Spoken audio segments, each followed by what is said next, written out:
மது என்பது தீமை என்று அனைத்து மதங்களும் சத்தியமிட்டு சொல்கின்றன. ஆனால் இவர்கள் விடாப்பிடியாக கொண்டாட்டத்துக்கும் மது, துக்கத்துக்கும் மது. ஏண்டா ஏன் இப்படி அழிஞ்சு போறான் சகோதரர்? கள்ளச்சாராயத்தில் இறந்து போறான, செத்து போறான மிருகங்கள் இவங்கெல்லாம். மனிதன் ஜென்மம் கிடையாது. இதை வேணும்னே இதை குடிச்சு ஒரு 10 ரூபாய் பாக்கெட் மது கிடைக்குது, ஒரு 15 ரூபாய் 100 ரூபாய்னு சொல்லிட்டு கிடைக்குதுன்னு சொல்லி இதை குடிச்சு இவன் மட்டும் செத்து போகல, இவனோடு சேர்ந்து இவன் வரலாறும் செத்து போகிறது, இவனோடு சேர்ந்து இவன் சமூகமும் செத்து போகிறது. டேய், உன்னை கட்டின மனைவி என்ன பாவம் பண்ணா? உனக்கு பிறந்த பிள்ளைங்க என்ன பாவம் பண்ணிச்சு? வயோதிக தாய் தகப்ப இருப்பாங்க அவனுக்கு.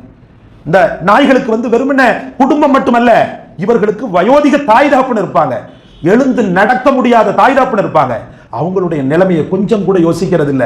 கூளையோ கஞ்சியோ குடிச்சிட்டு வாழ்ந்துகிட்டு இருப்பாங்க. புள்ள தர்றான், அதுல கூளையை கஞ்சியும் வாழ்ந்து குடிச்சிட்டு வாழ்ந்துகிட்டு இருப்போம்னு சொல்லிட்டு அவனுக்குள்ள அந்த வசதி வாய்ப்புல, குறைந்த வசதி வாய்ப்புல நீ குடிச்சு அழிஞ்சு போறத, நீ குடிச்சு அழிஞ்சு போற உன்னுடைய நிம்மதிக்காக நீ குடிக்கிற, நீ நிம்மதிக்காக குடிச்சு நீ செத்து போயிட்டா